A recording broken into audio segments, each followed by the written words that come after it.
Welcome to this special bonus episode of Oops, featuring the full interview from Sam and Michaela's conversation about the Palmer Lake, Colorado church that was recently featured in the Where's the Money episode. Thanks for listening and enjoy this bonus episode.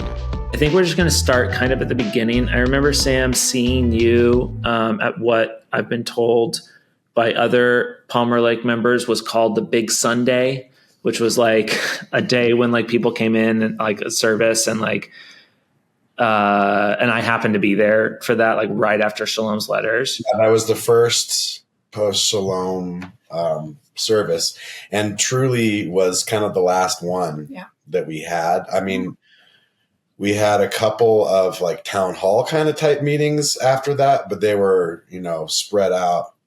But I would say I would call, well, and I guess we did have one counselor guy come and speak about trauma, which his talk was good. He wasn't a good we actually saw him for a little bit, and we kind of not a good therapist. We had to talk about trauma. I mean, and it was also like, it actually wasn't about trauma. It was about grief and loss. Yeah. Oh, okay. And that actually was helpful. So there was the Big Sunday, then there was that talk, and then that was pretty much it, except for a couple of more meetings. And for the whole congregation. Yeah. But then those of us that were, because Pastor Serve came in. Uh-huh. I don't know who hired them, if that was Living Word Fellowship or if that was the local church. They came in, or the board of directors, whatever. Kind of thing. Yeah. They came in, and there were some of us that were selected to meet with them and answer some specific questions and just give background. So like there was probably, I'd say at least like 4 to 6 weeks of meetings with them if you were a part of that group. And then the transition team. So I was a part of the Pastor Serve group. And I was part of the transition team. Oh, okay. So before we get into the transition team, can you just explain like what was Pastor Serve? What is that?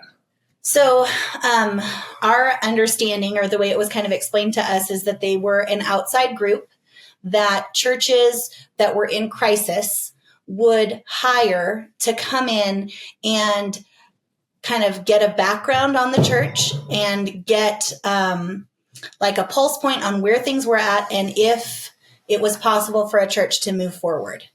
Because I think at that point, there were many people that were hoping we could become our own church and move forward as a church family just in Palmer Lake. Mm-hmm.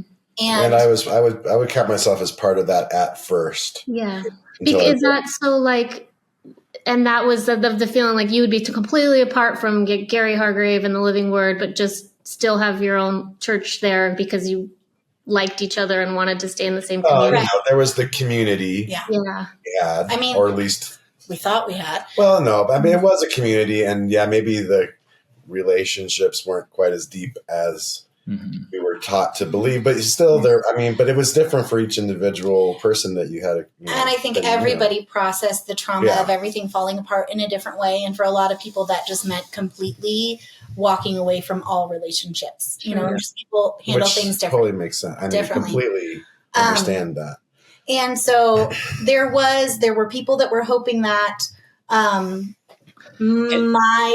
feeling from the very beginning is that it doesn't matter how hard we try, we are unhealthy. Mm-hmm.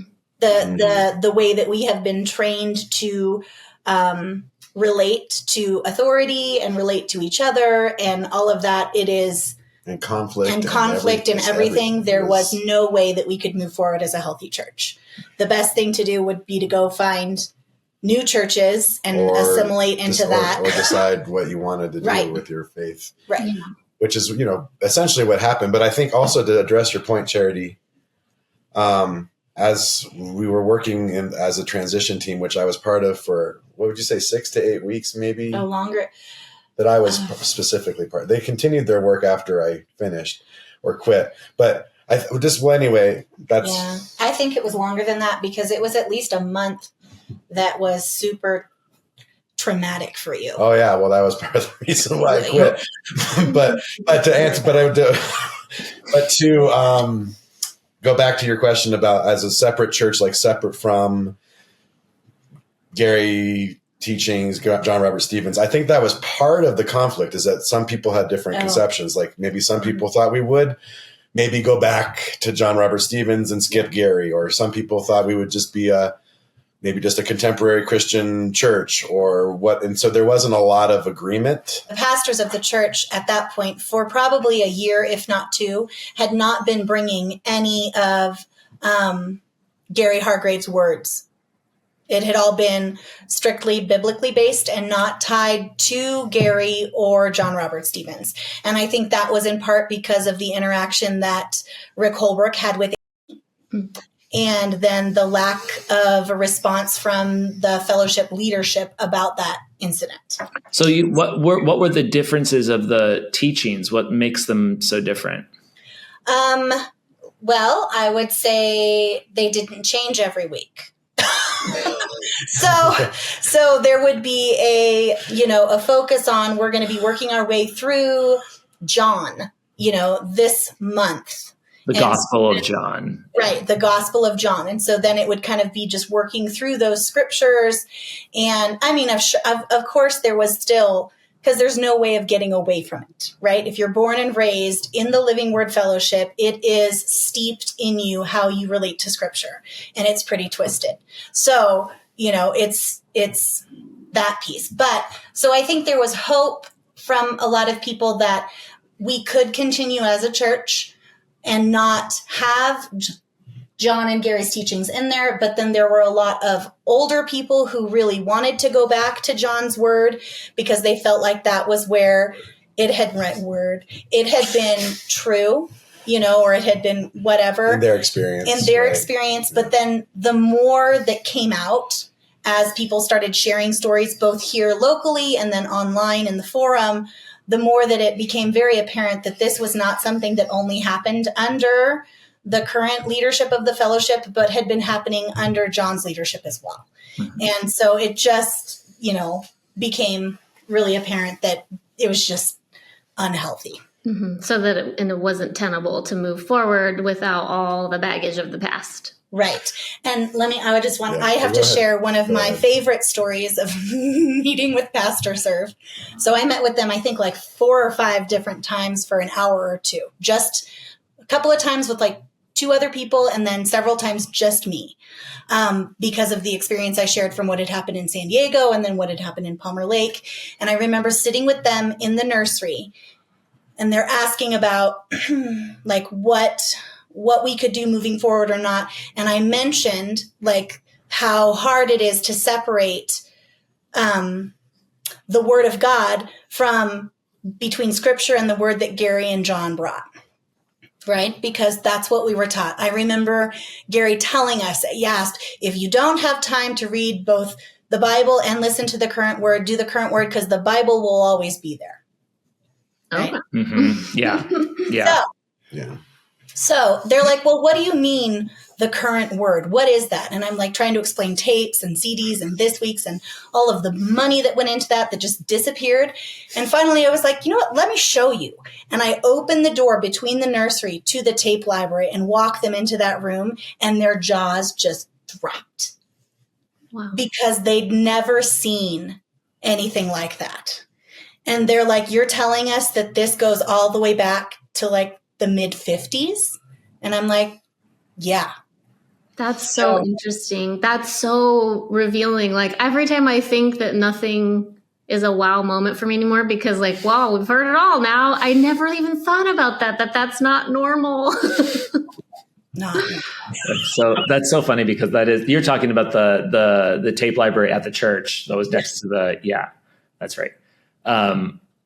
So what did they talk to you about? What did they say after that other than the jaws dropping? Well, they asked me to talk about the way that was used.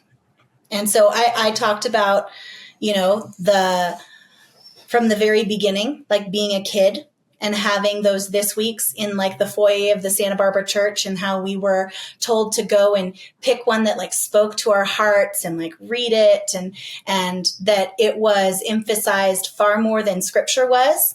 And that if scripture was used, it was always used in reference or as a way to tie back to whatever word John had brought or whatever current word was coming from the, makes me want to barf to say apostolic leadership, but from, but that's what we call it. Okay. So Yeah. Yeah, I want to get to the transition or keep on the transition team stuff. Okay. How long did Pastor Serve stick around before you guys, before the transition team really took over? Were they involved the whole time? They were involved the whole time. So they were a part of, I think, they were a part of setting up the guidelines and the process of selecting who was put on the transition team. The transition team was voted into place individually. Like people submitted names of individuals that they thought would be good for the transition team. Mm-hmm. And I guess it was just like, I forget exactly how many, I think there were 7. 6 or 7. I feel like it was an odd number, kind of like a board. Like yes, I think you're right. An odd number for like some reason, And it did so there wouldn't be a ties. And it didn't include any leadership. A former leader, yeah. Or former leadership of the church. It was all lay people. Yeah. And how did you feel? Did you like that? Was that a good choice?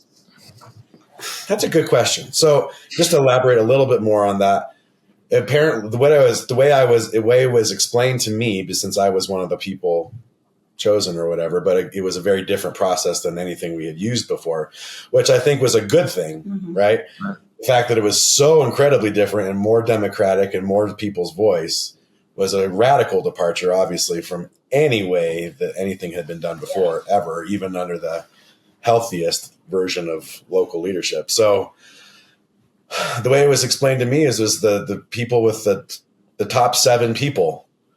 And apparently, too, what the story had been, that there was a big, I think I was number 7 or something. And then there was like a big gap between the next, like, if they tallied all the votes. So it just seemed like I was explained by the pastor explained to me. It's really weird to talk about it in this kind of like third, like passive voice. Anyway, You can do it. that it must have been the Lord, right? And so, and I have a little issue with that now in retrospect, because I'm like, I kind of wish it hadn't have been posed to me that way. But again, I think that just goes to show how intertwined all of our thought processes were with healthy ways of thinking. And you're saying the pastor that said that to you is the pastor of the church, not Pastor Serves. Not Pastor Serve. Right. Yeah. And are you referring to like just the hierarchical nature of that? Or did I miss something? No, like the idea of like it's the Lord, the way it all worked out, right? It worked out like almost magically to be like this top 7 people, and there was a clear I can see where that's an issue, because what you're trying to do in this is like, let's just get down to the facts. Let's try and get in here. And he's coming back in being like, no, the Lord is still guiding us, and like that kind of thing. Or is it? Well, it kind of had that feel to me. And I remember sitting, we were remodeling our house at the time, and I was sitting in this half deconstructed room, and which was very interesting that was happening in our lives at the same time that this other part was being deconstructed. Yep. But I was sitting there, and I almost felt a kind of a pressure to join. And I'm not trying to fault this pastor at all. I really am not, because it's.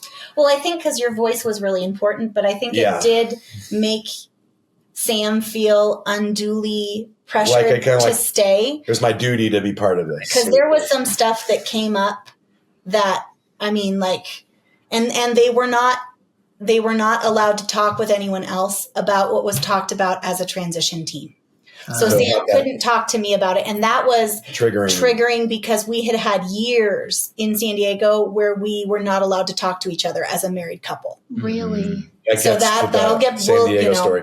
So it was triggering, and then he was having like panic attacks over some of the information that he was being told and they were talking about in these meetings. People's personal stories. People on that transition team's personal stories, and coming home. And I finally had to like reach out to that person and say, I need you to give him permission to talk to me about this, or you need to talk to me about it so I can understand what's going on so that I can support him, because he is not okay.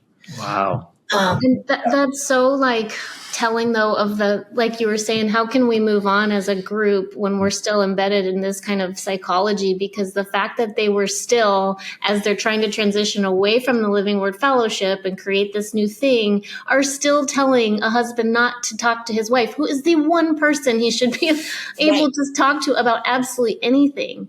Now, and just to put a little more context on it too, and yes, you're absolutely right, Charity. It was also people's personal trauma, like deep, horrible things that happened to them. And so kind of honoring the confidentiality, that is how it was presented, which again is not necessarily bad, but because of our previous trauma was also very triggering. Mm-hmm. You know what I mean?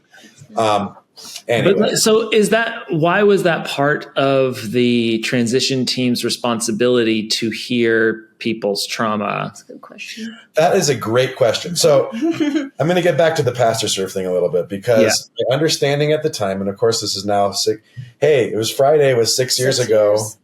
I don't know if you guys noticed. Yeah, we posted on our stories like the anniversary. Yep. So anyway, that we had as part of our contract with Pastor Serve, which I believe was an organization that was actually based in San Diego. Oh, really?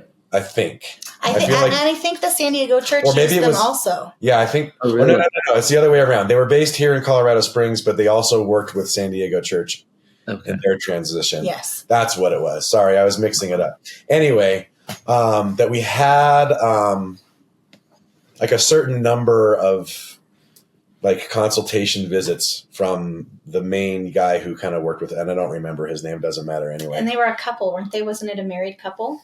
Maybe. But the guy who continued to work with the transition team, I think we had 2 or 3, maybe 4 times with him, but it was as part of the package deal. And we may have like even paid a little extra to have him a few more times, because like I remember that he was like talking about how we need to do a retreat or something to like set norms, like normal stuff you would do in a committee, right? Mm-hmm. But this is not your normal committee. But he came in with that mindset, like, oh, this is a committee. We're going to try to, and you could see that there was a lot of lack of trust from the rest of the remaining congregation.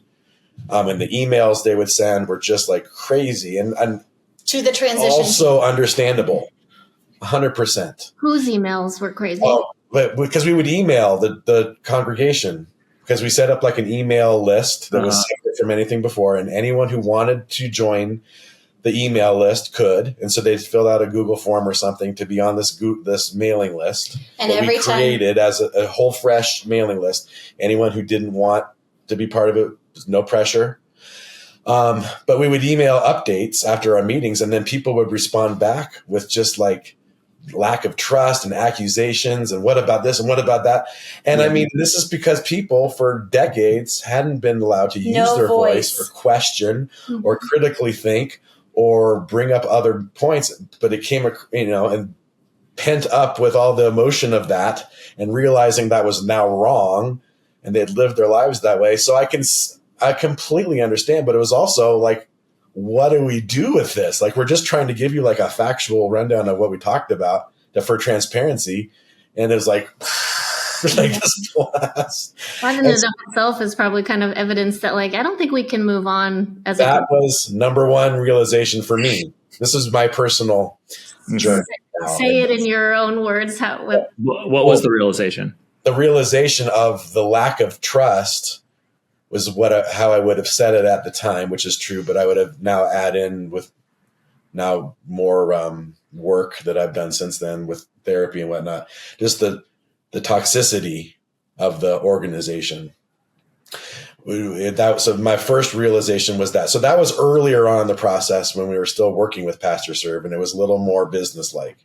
Then they left because we were done. I mean, we didn't have them, and we didn't feel like, for whatever reason, we didn't continue working with them. And I actually feel like... Let me add something. Okay. There. I just wanted to finish my thought about... Because I feel like they weren't a terrible... Like, I don't think it was a bad organization. Mm-hmm. And I don't know exactly how we came to know of them or find them, but I felt like it was telling that, I started to get the feeling from them too, or the representative, that maybe it wasn't a good idea to try to, he didn't ever say it, but just like certain like questions he'd raise or like expression. Wonderings. Yeah. It made me, so that was kind of a second point. What was his, before we get you, what was it that you're saying? Because you didn't quite finish there. What was it that he was realizing that you think he was realizing? It seemed to me, and I was reading between the lines at the time, and I still am, to be honest, but that he had serious concerns about our ability to move on as a healthy church. Yeah. And I would agree with that. That's what I was going to add, is that through the conversation that I had with them, and the more that they would learn about our past, not necessarily like, say, the most current, like 5 years at the church, which had been relatively better, but just the decades of history of abuse. The more that the pastor served learned about that, the more evident it became that they did not think we would be able to move forward as a healthy church. And we don't know this for sure, but my gut feeling on that, and we've talked about it, is that we did not renew or continue more meetings with them because that is how they felt. And I truly think that the leadership of the church also felt that same way. Meaning the board of directors? Meaning the board of directors. Which was 3 individuals. Right. Also felt that way. And they were allowing the transition team to continue to move through the motions and get the feedback of the congregation, but that it was done.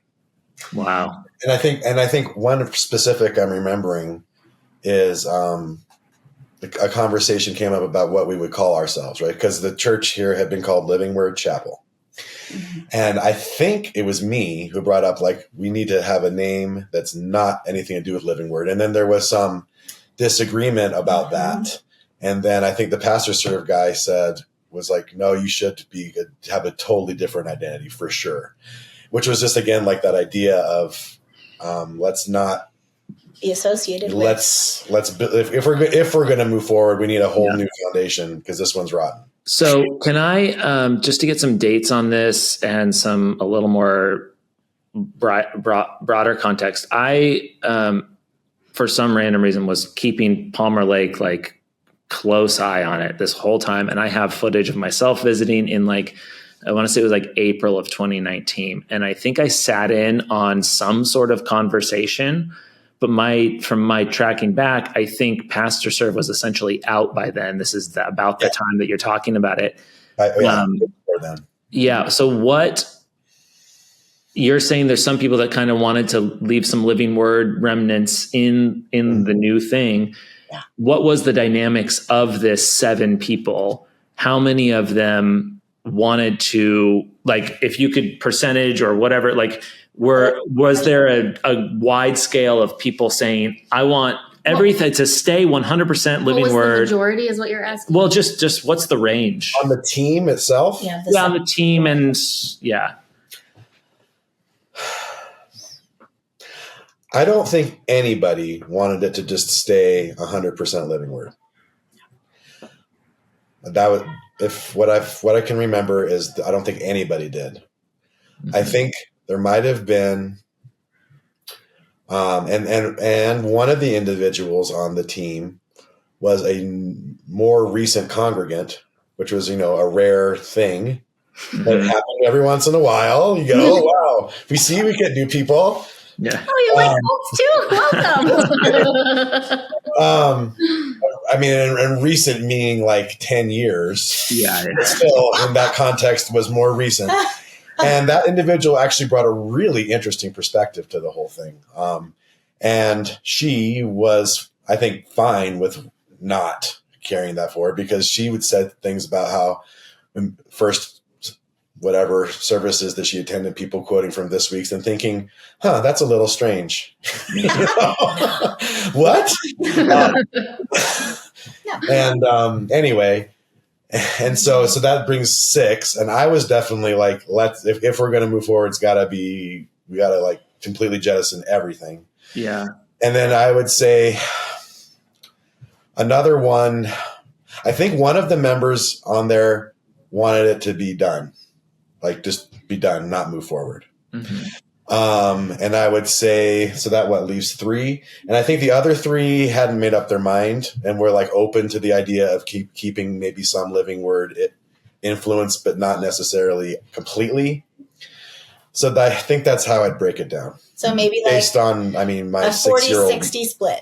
Yeah. Okay. So how many people would you say, just to visualize it, how many people wanted to keep the Living Word library intact? Oh, that. Yeah. I would say it's probably on the team. It was probably about the same split. Okay. Really? I'd say those 3 to 4 individuals who were open to the idea of maybe continuing some influence of Living Word would have had a hard time with just throwing away the light, like just bringing a roll away and throwing, which is what I wanted to do. I was like, let's get a roll away right now. Chuck it all. But I think there would have probably about what would we say about what? I'd say if we're thinking, I think it was like a 40-60 split. So 40 in favor of keeping some. Again, nobody was thinking. I think everyone was done with Gary, to be honest.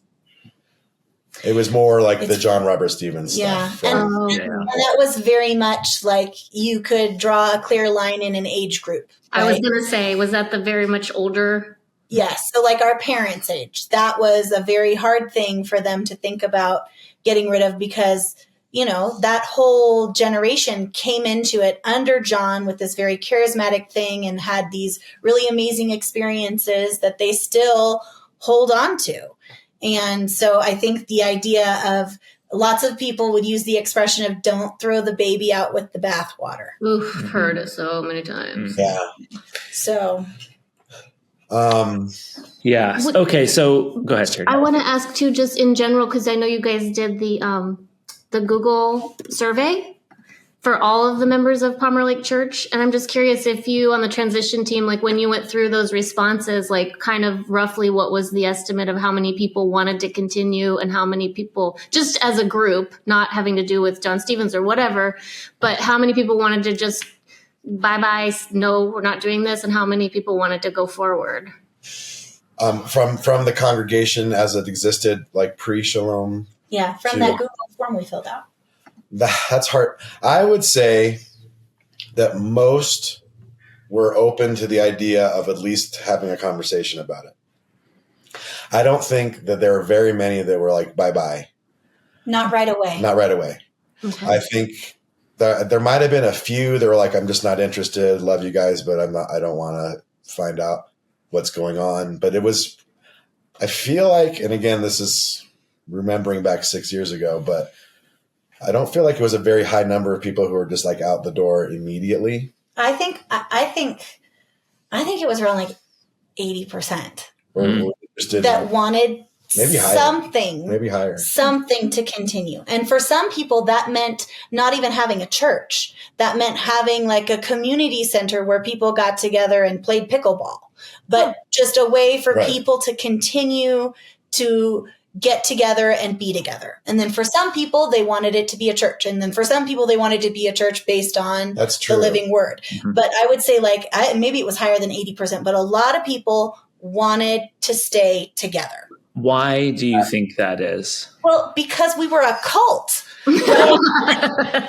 I'm sorry, but we had no other relationships. Very few. Anyway. Very few other hobbies or groups to be a part of. This was everybody's friendships, social group, identity, everything. For decades. So I think the idea of just walking away from it was terrifying. It was for and me. Understandably so. It was for me.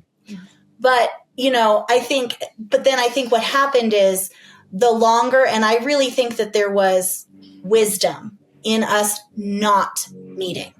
Right? Not having services. We did not have services. We did not have social get-togethers. So we did not have get-togethers at all. People did not get together. I saw my parents. Those are the people we stayed in contact with. But because I think the longer people were apart and the more people were reading what people were posting about their experiences through decades, the more people were able to go, oh no. And so by the time we hit the end of the transition team, nobody, I mean, that we know of, nobody protested that doors were closed and would not ever open again. That's really interesting. It gave people time to gain perspective. Yes. Mm-hmm. Yeah, which I thought was a very, like you said, just to reiterate, very valuable thing that we just essentially stopped. Yeah. And I know that I don't think any other church did. Just altogether stop. Yeah. What was that moment that you stopped? There wasn't so we had that big like town meeting kind of thing. Well, you're talking the big Sunday. What'd you say? No, later. Yeah, later. Like after the transition team. Like when was how did that work? So, let me just share this. So we had that big Sunday meeting. And then we had like a couple of services. They weren't even services. They were a time where a therapist came in and talked to us about grief. Just one. And then I think there was maybe one more, but I'm not even sure. So. And the way that they phrased it is they're like, we're not going to meet.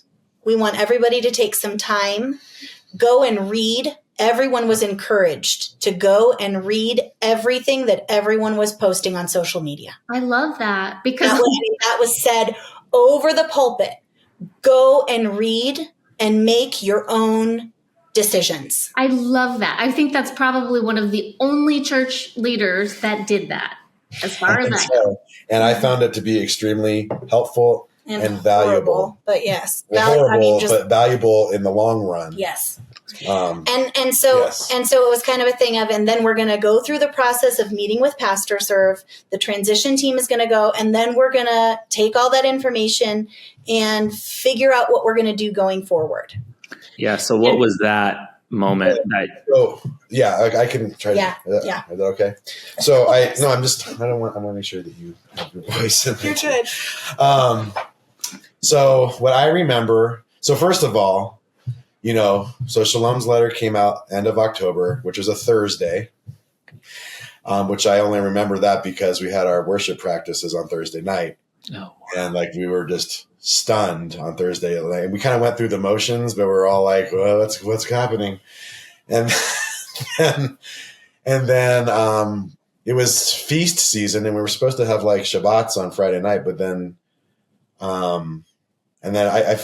I don't know what happened. I think we just said, no, we're not going to go because we needed time. Anyway, hold on. Wait, let me just make this comment. So I did not usually go with him to worship practice, but that day our oldest had his comprehensive evaluation for autism. Right. We had a lot going on. So we had just finished that and driven up from Denver, dropped him off with my parents where the twins were already. And then I went with him. I think I don't remember why, but I remember sitting down in the seats and the pastor's wife sat down next to me and said, have you seen the letter? And I was like, what letter? I had just seen it maybe an hour before. She said, you need to read it and you need to read every single comment that people are making. And then you need to make up your own mind. And I just remember going, what? You could probably count on one hand. Well, that was quite a thing to say, even then, yes. And we decided not to go to the Shabbat on Friday night. We just needed time because our heads were spinning. Mine was. I'll just speak for myself.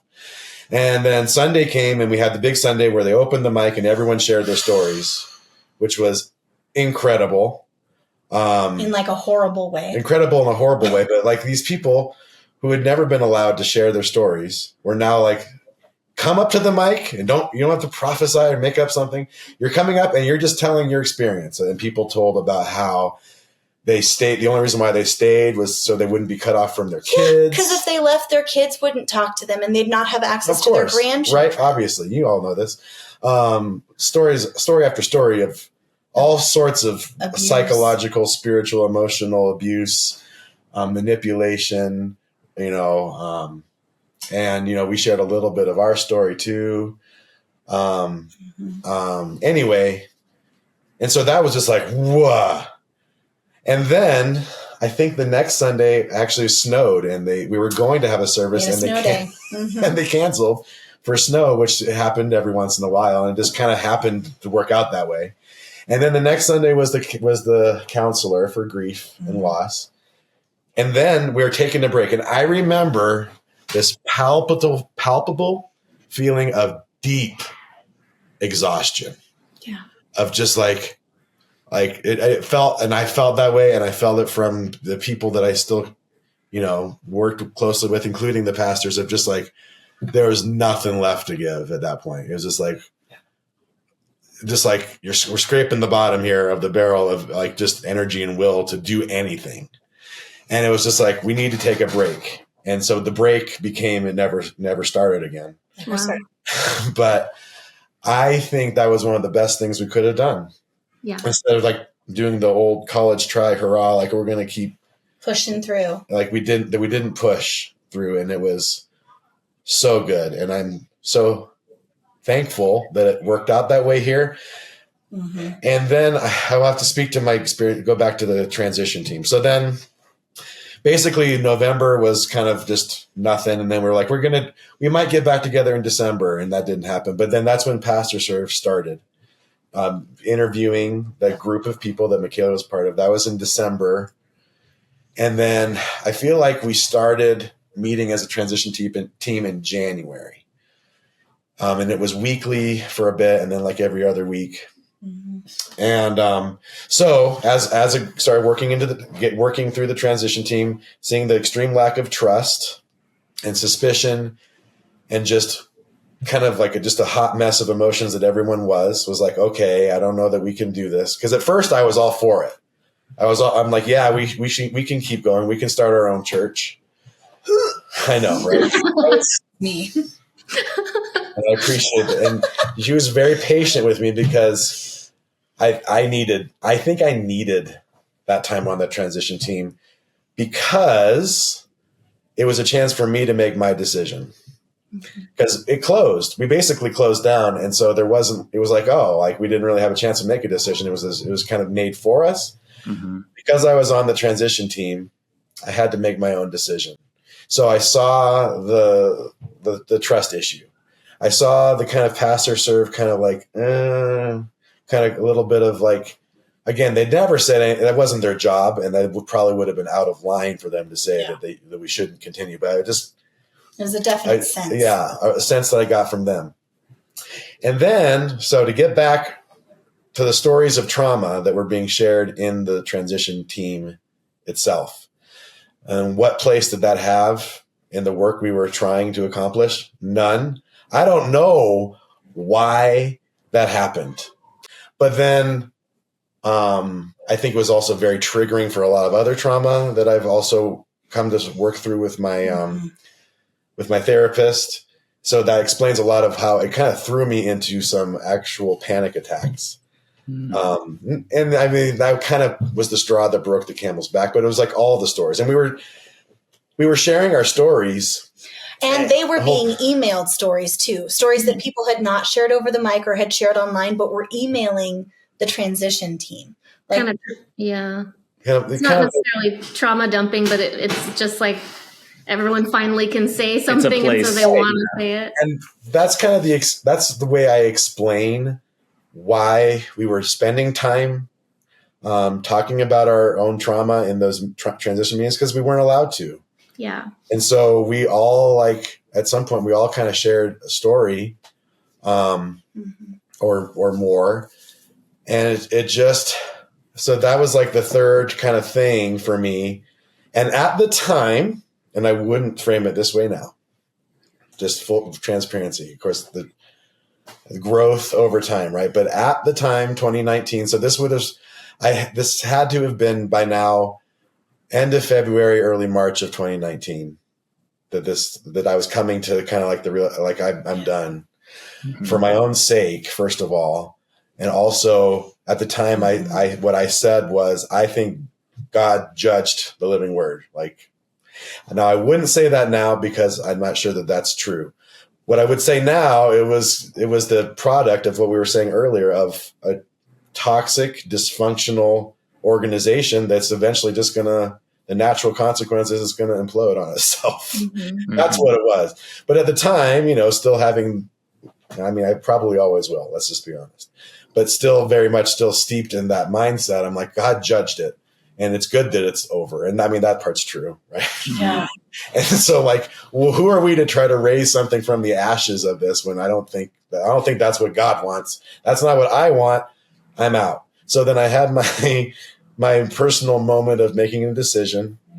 And then I know the transition team continued for maybe 3 months or so. Because like you say, Scott, you were there in April. Yeah. By then I was definitely done. Yeah, that makes sense. I feel like early June is when they wrapped. So that's what I wanted to get. So you were out of it before the decision. Are you aware of how the decision was made to sign everything over to the town? So we know they tried to give it to a couple of churches. Yeah. But that was attempted first. And the discussion had already been before, in my last meeting or two before, I was like, I've got to be done. How if we were going to donate the property, it had to be to another 501c3 corporation, nonprofit corporation, or like a government sort of organization. Mm-hmm. Because by then I think we were already like, we're not going to continue. And I think there had already been conversation too. I feel like even with the congregation, I feel like there were emails and surveys about that, about talking about giving it to the town from the very beginning. Or another church. Or because people were talking about how they really liked that idea because our police department and our fire department in Palmer Lake are in these tiny, really old buildings, and that it would be really amazing to have the property for them to be able to build functional facilities for that. Mm-hmm. So. Which has turned out to be a giant white elephant for the town. Sorry. Suckers. No, what did you say? He said suckers. Oh my goodness. No, so as far as how the decision happened, obviously by then I was not involved, but I think were we still getting emails, mm-hmm. updates? I think we were. There weren't a ton of them happening anymore, but I don't know exactly how it happened. I think the transition team just sort of dissolved. And my understanding was that the 3-member board of directors, of which the pastor was one, and there were 2 other men on that, mm-hmm. were sort of personally liable for the property. And if someone got on there and got hurt, they would personally be liable for it. So they were eager, I understand, and understandably so, to dump that liability, right? Mm-hmm. Nobody was interested in continuing. And I think, to kind of go back a little bit too, I know that when we were okay, not a church, but maybe a community center, maybe some sort of a venue that we could run, we could have weddings, events and maybe rent it out and continue it as something like that was a part of a discussion when it was becoming clear that a church was probably not practical or practicable or whatever. Mm-hmm. And at which point I was I don't feel like I have the energy to think about that right now. Anyway, so another reason just to be, I'm done. And they were anyone who's interested in just trying something, circle up back here and we'll put your name on a list and, we'll get together. And I was no, thank you. But he was there and a few other, and there was just a kind of a random assortment of people who were there. And I was okay, cool. More power to them. I wish them the best. But I don't want anything to do with it. But nothing ever happened after that. Interesting. And then the board of directors had to do something with the property. But it wasn't quick. I often wonder, I'm sure that it was all sucked up in legal fees, but we had, was it $3.2 million? I think that's the amount that it was. It was a chunk that the church here had saved and had in the bank account to do some upgrades on the building that kept getting shut down because the pastor's wife here would not sleep with the person who was in charge of making that decision. Right? You can use Rick's name. Mm-hmm. So for that reason, every time any kind of plan would cross his desk for this facility, he would shut it down. Even putting in a tot lot for the kids. Right, a playground for the kids. Mm-hmm. Nope. It was almost there and then. Yeah. Anyway, so we had all this money and deferred maintenance too. So much deferred. We weren't allowed maintenance. to fix paint it or fix the roof, and so that's part of what the town inherited. Put new flooring in. I mean, I bet if you'd have asked to put a bar in, he'd have been all for it. Yeah, a bar, sure. Yeah. So I often wonder, what happened to that money? I'm sure that it went into all the litigation and everything that. But was there litigation? I don't know. There had been discussion of maybe helping people pay for therapy with some of that money. It never happened. And that didn't happen. And we even sent an email. For us, because the therapist that we were seeing, we pay for out of pocket. And we sent an email both here and to San Diego, because so much of what we worked through with therapy was actually from San Diego. Not that I expected anything, but I thought it was worth a try anyway. But it is, seriously, that's something we've talked about. And I've actually said this from day one since the letters is, why can't they start a fund for all of us who need therapy? Because it is expensive and we don't all have health insurance. And that is a big question though, that we're trying to get a hold of Jason, but I don't think he wants to talk to us, because we would love to know. And from everything else we've been told about those pastors in Palmer Lake at the time, that they did everything with integrity. They did things far better than any of the other shepherds we've heard of. And so we want to know, because I think that people deserve to know what happened to that money. Mm-hmm. Yeah. And how would a lawyer actually cost that much? Because I know they had a lawyer, Pastor Serve. I feel like they told us how much Pastor Serve cost, and it was, I don't know, maybe $150,000 or something. Maybe. Not a chunk of change, but nothing like that. Nothing, not millions of dollars. Well, and they paid people. I know they paid people to do the accounting, and things that were volunteer jobs before, just as long as they were trying to just, pay the bills and taxes and whatever. They did pay people to take care of that. But and still, I wouldn't think that would be millions. No. And I know that Jamie's salaries continued. For a year. So, yeah. And then in terms of I think I'd heard they tried to give it to a couple different churches. I know they tried to give it to Fuel Church. Yeah. And then they I think because of the deferred maintenance and just so much cost in a money pit. Yeah, absolutely. And then it was offered to the town, which even though I don't remember, just to be for the record, I don't remember having a chance to vote or having input on it at this point. Yeah. Because also at that point, I think the chance for that had passed. They gave chance for the transition team and input. And it kind of it was clear that we just weren't going to do anything at all with it. And so I supported it. I thought it was a good idea. I'm sure, let the town do something with it. It's kind of cool, But in terms of a democratic process of hey, what should we do? It was a moot point anyway. So it's I don't want to use that as a criticism of they should have done better. In some ways I can't blame them. Honestly, I'm if I put myself in their shoes, I would get away from me as fast as possible. I think by then most people had checked out, right? Well, people who would have had a voice were. People were already moving places and moving on with their lives, which is what we should do, right? Obviously, and what we have done. But at that point, I just think they were my feeling was the board of directors was kind of scrambling for just anything to get away from that responsibility and liability, and the town were the ultimate recipients of it. Mm-hmm. And now they're what did we take? How do I do with it? We're gonna do bingo on Wednesday nights. Yeah, they just started having bingo there, so I'm cool.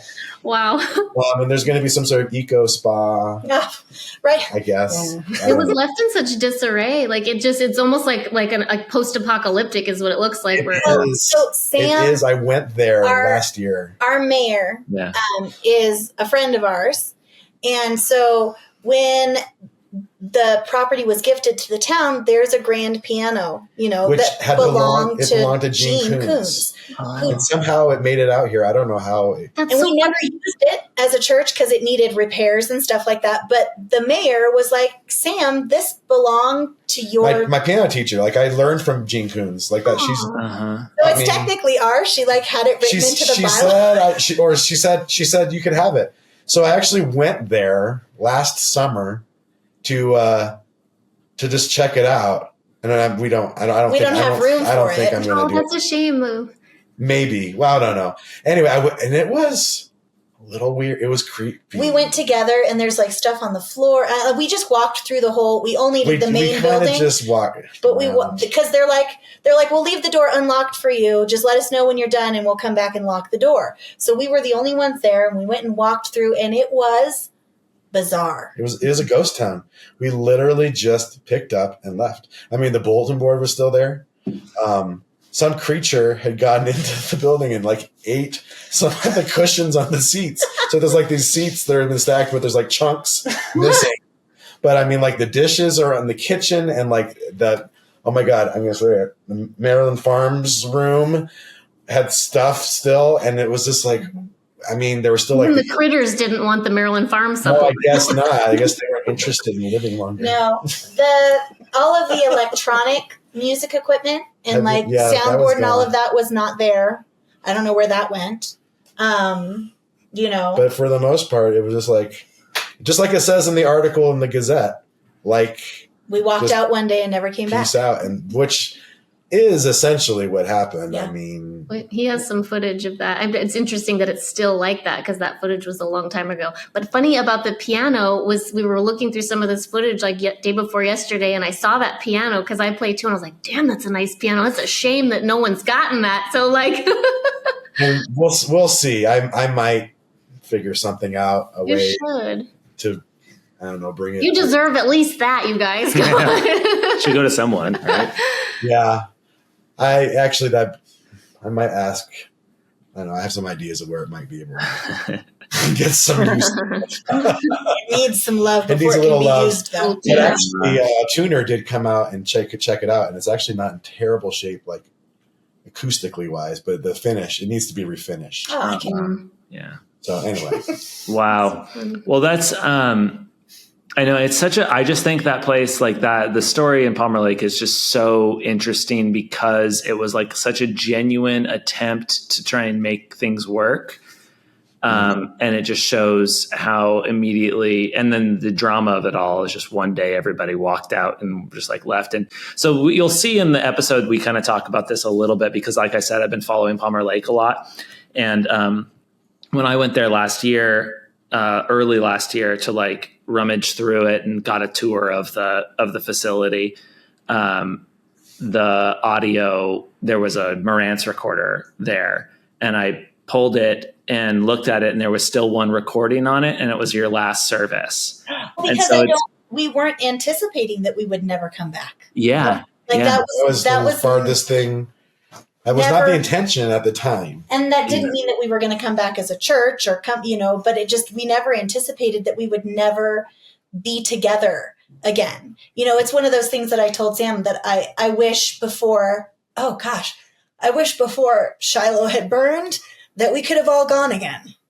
Anybody who wanted to, because there are so many people who I think I will probably never see again. And like, that's just like not for a church not for a school but just of prophets, just like let's all like say a goodbye.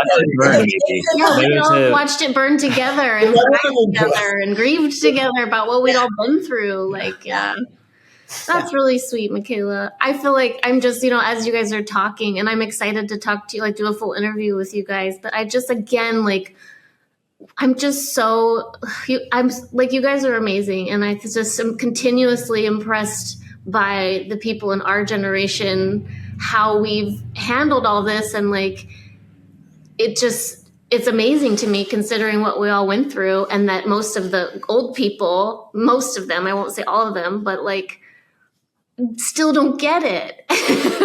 And if you think about it, like they had former perspective, like a life before the living word, like they of all people should get it.